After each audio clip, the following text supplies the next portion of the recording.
Kile kikao chetu wanaume kimeisha salama jana. Kwa wale ambao hamkuweza kuhudhuria kamati ya pesa na mahitaji, tulitoa mapendekezo mapya. Hairuhusiwi kumpa hela mwanamke ambaye hujamuoa wala hujazaa naye, labda kwa shida maalum kama vocha ambayo anakupigia nayo wewe mwenyewe. Tumependekeza maboresho kadhaa.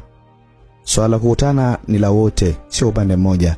Hivyo kama mwanamke anataka kuonana na wewe, hana budi kutumia nauli yake kukufuata. Wakati kuondoka anaweza kumpa hela, lakini sio lazima.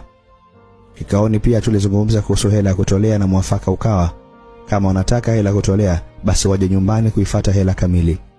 Wale mabingwa wa jibu la kuna hela naisikilizia wameongezwa katika kamati ya wajumbe waweka hazina. Kila pesa chama chetu itatunzwa na ubahiri wao. Adhabu kali itatolewa kwa wanaume wote ambao walipotongoza na ukataliwa wakaendelea kuwa na urafiki na hao wanawake waliowakataa. Kama amekukataa, futa namba na acha mazoea. Sheria ya makosa sio sameheka ni uhaini na jinai, na yapo kama ifuatavyo. Kujibu kistaarabu SMS mwanamke anayekutafuta akiwa na shida pekee, huo ni uhaini.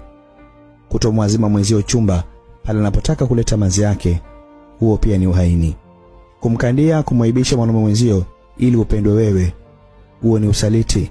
Kulalamika, kulialia na kutia huruma inbox pale unapotumiwa text ya kuachwa, huo ni unyonge.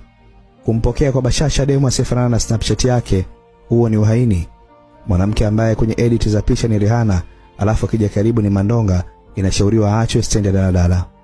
Wale wadada ambao huwa wanatuambia wapo njiani wanakuja, hivyo kusababisha sisi tufanye usafi na kuoga kwa kiwango kikubwa, na mwisho wa siku hawatokei, inapendekezwa tuwaache mara moja bila kujali urembo wao. Mjumbe aliyekumbwa na hali hii zaidi ya mara moja aliuliza kwa jazba kwenye kikao kama hawawezi kuja geto kwenye harusi atakuja kweli. Mengineyo tumefikia mwafaka kwa kama uwanja ni mkubwa, basi sharti ni kuzunguka raundi moja tu. Yaliyoorodheshwa yafanywe kazi. Majukumu mema na wenzangu, na kikao nimekimaliza mzaramo.